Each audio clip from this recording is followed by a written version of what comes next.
ఇటువైపున story, నాణ్యానికి అటువైపున story ఏదైతే ఉందో ఆ స్టోరీ కూడా మీ ద్వారా ప్రజలందరికీ కూడా తెలియజెప్పే కార్యక్రమం చేస్తాము.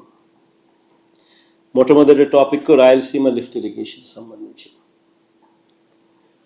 నిజంగా చంద్రబాబు నాయుడు గారి మధ్యకాలంలో మాట్లాడిన మాటలు చూసినా, ఆయన మంత్రి గారు ఇరిగేషన్ మంత్రిగా ఉన్న చంద్రబాబు నాయుడు గారి గవర్నమెంట్లో ఉన్న మంత్రి గారు ఉన్న మాట్లాడిన మాటలు చూసినా అసలు వీళ్ళు మనుషులేనా అని అనిపిస్తుంది. ఎందుకంటే ప్రతి మాట రాక్షసులను గుర్తు చేస్తుంది. రాయలసీమ లిఫ్ట్ ఇరిగేషన్ పనులను ఆపేయాలి అని అంటూ ఏకంగా తెలంగాణ ముఖ్యమంత్రి గారు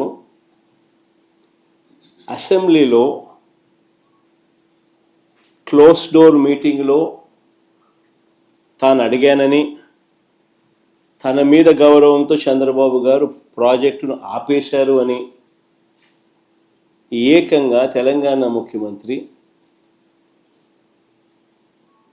తెలంగాణ నిండు అసెంబ్లీ సభలో వాళ్ళ రిలేషన్షిప్ గురించి, చంద్రబాబు నాయుడు గారు రాష్ట్రాన్ని ఎలా అమ్మకానికి పెట్టారు అన్న వాస్తవాల గురించి ఏకంగా రేవంత్ రెడ్డి గారు అన్న మాటలు నిజంగా ఇది చూసిన తర్వాత ఒకసారిగా రాష్ట్ర ప్రజలకు అందరికీ కూడా, రైతన్నలందరికీ కూడా, మరీ ముఖ్యంగా రాయలసీమ, నెల్లూరు ఈ ప్రాంతాలకు సంబంధించిన రైతులకు నిజంగా చంద్రబాబు నాయుడు అనే వ్యక్తి ఒక విలన్ క్యారెక్టర్ కింద కనిపిస్తుంది.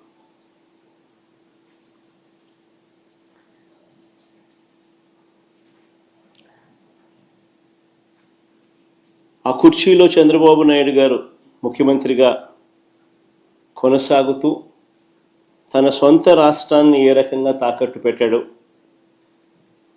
రాష్ట్ర ప్రజలను తన స్వార్థం కోసం ఏ రకంగా తాకట్టు పెడతా ఉన్నాడు అన్నదానికి రేవంత్ రెడ్డి స్టేట్మెంట్లు సాక్ష్యాలు.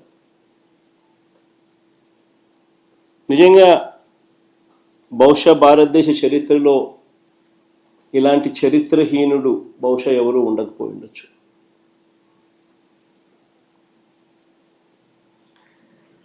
చంద్రబాబు నాయుడు గారు, ఆయన ఇరిగేషన్ మంత్రి ఇద్దరూ కూడా తెలంగాణ ముఖ్యమంత్రి అన్న మాటలను ఖండిస్తారు అని చెప్పి అందరం కూడా ఆశించాం. ప్రతి రైతు కూడా ముఖ్యమంత్రి ఈ స్థాయికి దిగజారిపోడు అని చెప్పి రైతు కూడా ఆశపడ్డాడు. కానీ ఆశ్చర్యం ఏమిటి అంటే, చంద్రబాబు నాయుడు గారు తన ఇరిగేషన్ మంత్రితో తాను మాట్లాడించిన మాటలు, చంద్రబాబు నాయుడు గారు మాట్లాడుతూ ఉన్న మాటలు చూస్తే, రాయలసీమ లిఫ్ట్ ఇరిగేషన్ స్కీమ్ అవసరం లేదు అంటూ వీళ్ళు మాట్లాడుతూ ఉన్న మాటలు చూస్తే, రేవంత్ రెడ్డితో చంద్రబాబు నాయుడు గారికి ఉన్న రహస్య ఒప్పందానికి అధికార ముద్ర వేసినట్టే. కరెక్ట్గా రేవంత్ రెడ్డి కూడా ఇదే మాటలే మాట్లాడాడు. చంద్రబాబు నాయుడు కూడా, ఆయన మంత్రి కూడా రాయలసీమ లిఫ్ట్ అవసరం లేదు అని అంటూ చంద్రబాబు నాయుడు బరి తెగించి మాట్లాడడం కూడా వాళ్ళిద్దరి మధ్య జరిగిన ఒప్పందానికి ఆమోద ముద్ర వేసినట్టే, అధికార ముద్ర వేసినట్టే.